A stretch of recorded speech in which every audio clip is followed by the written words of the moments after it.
Hi, it's Thomas. We're in Ghana, the internet capital of Africa. If you ever wonder what happens to computers that you donate to one of those green e-recycling programs, this is basically it. Kids from the north of Ghana come to this junkyard during the summer to break computers down for scrap and also inhale things that will probably end up giving them cancer of the everything. So you can see all these are waste from computers. You see the place is very dirty, so it's very bad for our health. Most of the computers are only worth $1 or $2 of copper you can melt out of them, but occasionally you harvest something useful, like a hard drive or a processor, which you can sell at the little flea market area next to the charnel grounds. So here is the motherboard. Ah, okay. If you're an especially savvy shopper, you can actually put together a full working computer here, one ready to connect you to the fastest internet in all of Africa.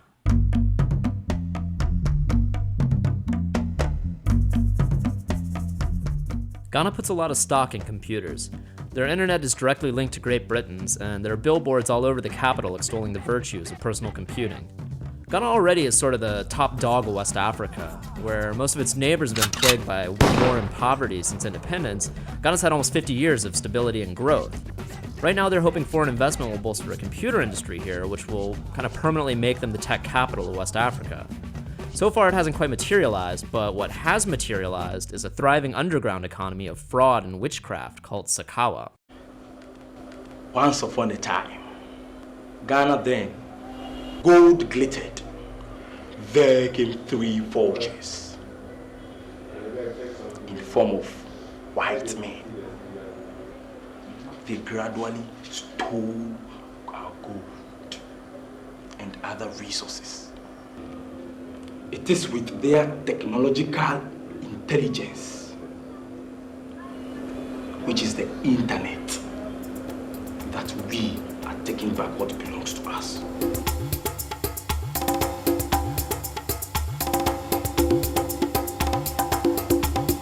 Sakawa could be any fraud type: lottery, scam, auction, hitman scam, romance scam. But once you attempt to woo your victim through some spiritual coercion, then it moves from the realm of just ordinary fraud to what we call Sakawa here in Ghana. So for me, it's merging of a 21st century technology and perhaps an age-old African practice.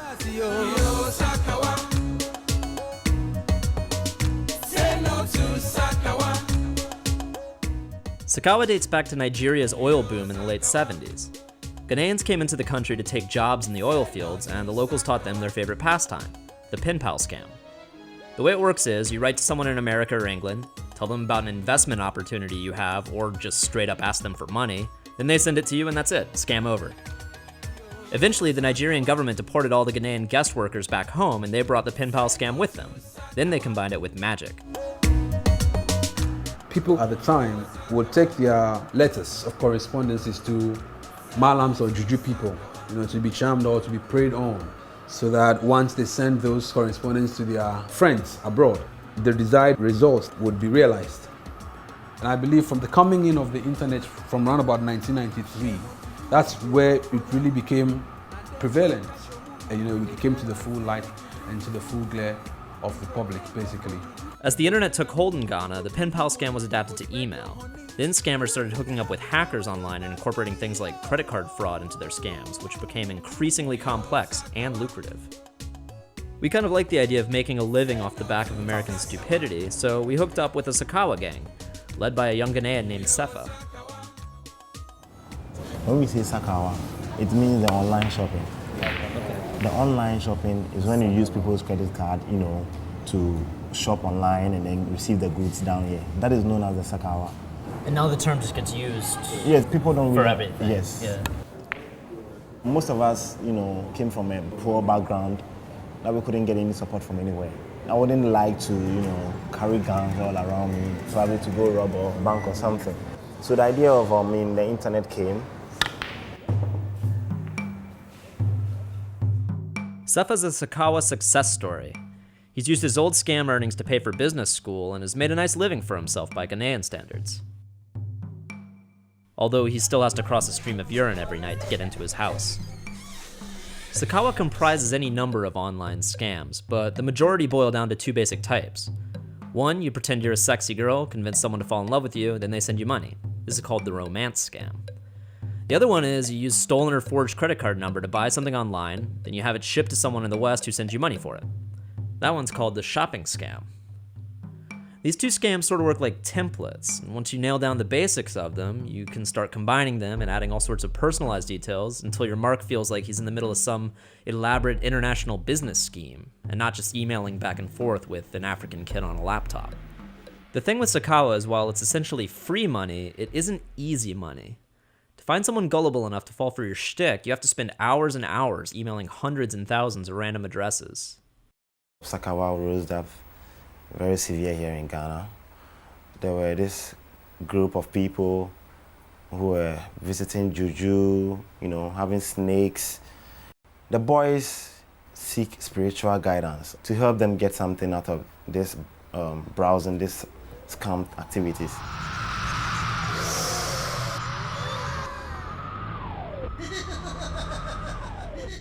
We believe in black magic and all those stuff, and it really works.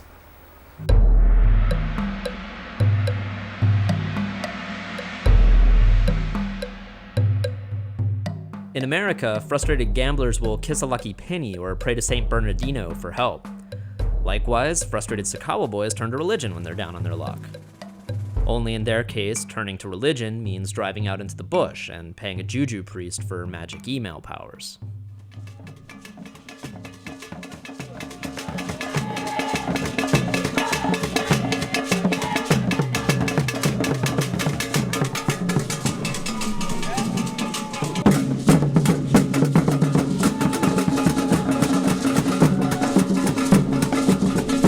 Are you in Africa? I'm definitely in Africa right now. Juju is the local term for what fancy anthropology types call traditional African religion. In the same way that Hinduism is actually more or less a collection of thousands of local deities and rituals, Juju is basically an umbrella for any West African religious practice that isn't obviously Christianity or Islam, or Scientology.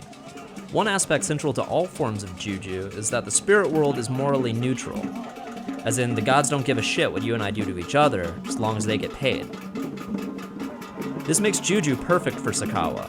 If you want to leg up on the competition, you get his Juju priest to barter with the spirits and then they give you powers.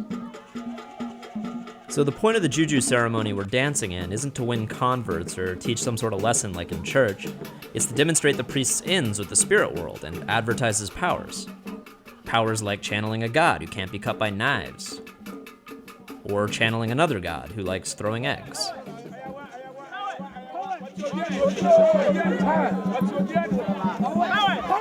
Why is he throwing eggs? It's eggs. Yeah, Yeah. they are eggs. Yeah. Like, why does he throw them? He likes eggs. Oh.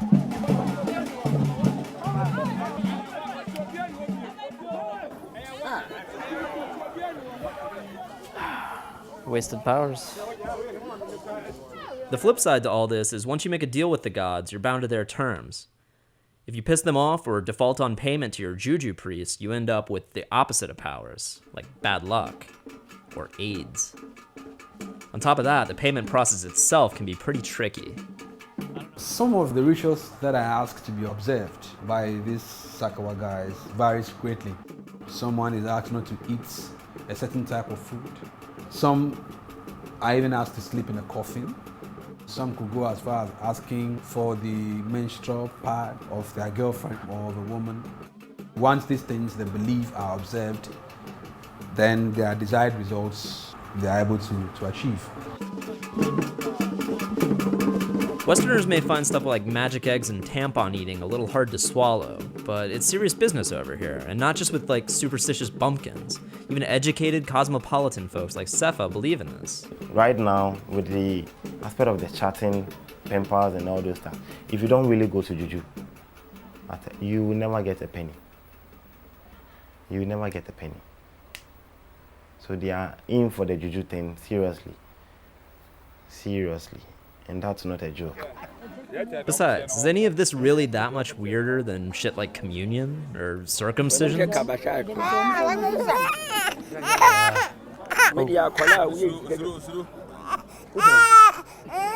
Watching control my man. Abua casually.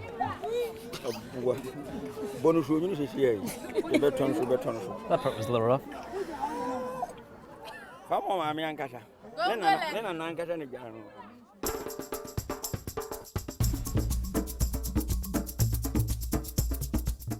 So Sakawa originally referred to a very specific type of internet fraud mixed with juju. Then it went on to mean any internet crime involving witchcraft, and now it's kind of evolved into its own full-blown subculture.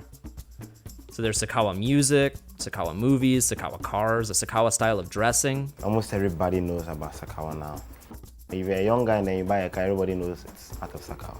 If you're a young guy and then you dress so flashy, everybody knows it's Sakawa. Sakawa guys are not necessarily hardened criminals that live within the underworld of society. They live with people, people see them. So it's not anything that is necessarily an underworld kind of a crime. Right now, Ghana is in the throes of Sakawa mania. It's in all the papers and movie theaters. It's bigger than rap. I'm looking for Sakawa movies. Oh, cool. Here's number 3. If you want a glimpse at just how deeply Sakawa has penetrated the public consciousness, check this out. They're already up to Sakawa Boys 8.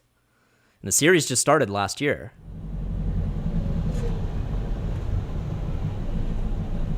We're on our way to meet a guy who makes films about Sakawa. His name is Socrates Sappho. He's actually like the Martin Scorsese of Ghanaian internet fraud-based gangster films. The Ghanaian film industry, or Gollywood, operates on kind of a more is more principle of movie making. They crank out hundreds of titles a year, most of them shot on zero budget in as quickly as a couple of weeks from start to finish. This speed doesn't do much for production values, but it does allow them to respond to current events and to cater their subject matter to their countrymen's exact interests. Anytime you decide to bring my food, wear something like this so that it will be easy to carry.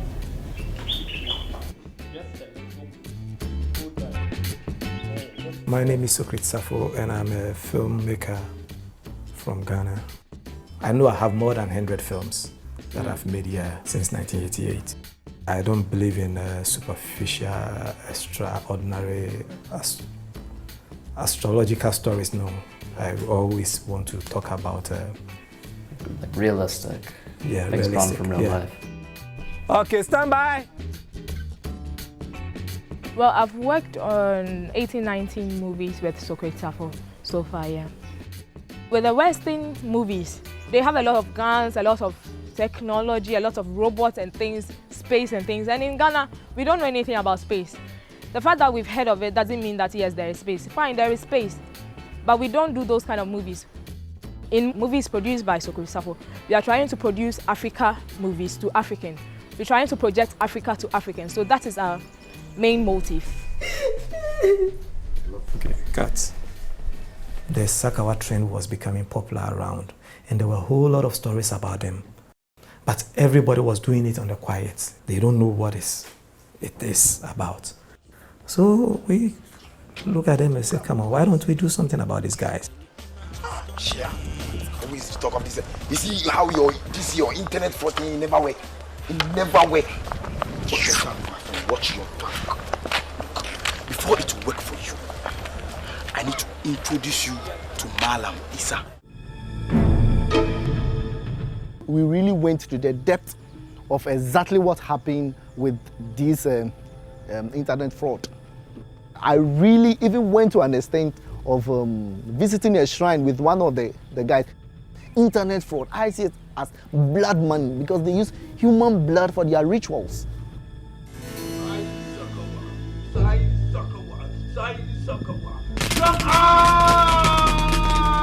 Ain't you got nothing better to do? You asked for it.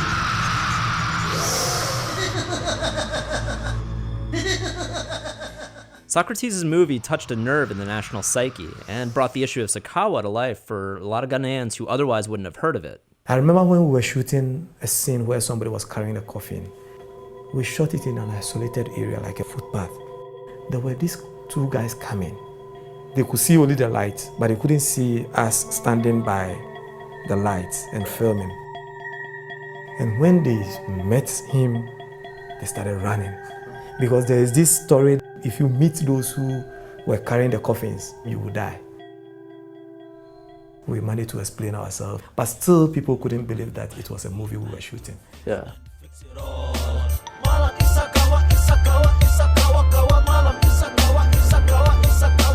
Since being thrust into the mainstream, though, Sakawa has drawn a huge outcry from government officials, tabloids, and Christian preachers, whose billboards in Accra are almost as ubiquitous as ads for computer classes and juju priests. Not a single day passed that I don't get not less than 3 or 4 calls from radio stations, one interview after the other. And when you listen to the program, they even bring these pastors on and try to pray for us. The whole thing looks like there's a divide. Some are saying that, look, we are rather educating the people how to go about it. And those who are saying that, no, it is a positive thing that they should show it so that the kids will not go into it. While the furor over Sakawa dominates the tabloids and pulpits, the focus is all on black magic and blood debts and Sakawa boys turning each other into goats and snakes. None of it tackles the root of the problem, the fact that over a third of young Ghanaians are unemployed, and what jobs there are filled by corrupt government officials and their cousins. There's this adage that has it that the devil finds work for the idle hands. Most of them are idle. And I guess it's not because they're not willing to work.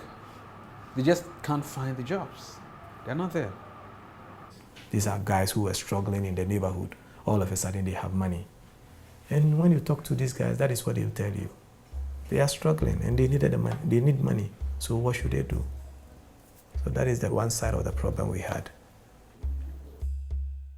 Up until now, the government's been more than happy to turn a blind eye to Sakawa, since it's basically providing regular work for people that they can't. There are also persistent rumors that Sakawa isn't just limited to gangs of teenage delinquents, but is actually a popular sideline among policemen, soldiers, and politicians. I don't know if you're aware, but Ghana has been banned from most e-trading sites. Ghana's reputation as a peaceful, friendly, and an investor-friendly country now stands tainted in the sense that we are 6th in the world in cybercrime. Now that Sakawa is threatening Ghana's business reputation, the government's cracking down, and them in the press have started a moral panic over it. Just like gangster rappers in the early 90s, Sakawa boys have gone from objects of sort of cultural fascination to scapegoats for all their country's ills. There is too much unemployment in the system. And every now and then, each government that comes wants to introduce something new.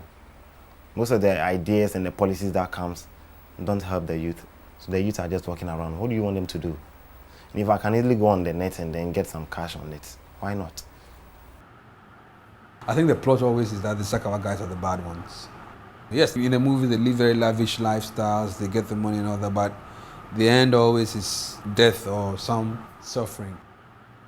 For me, I believe it's a game where the scammer is both a victim and a violin, in the sense that the perceived occult dimension is also able to kill or destroy the life of many of these young people.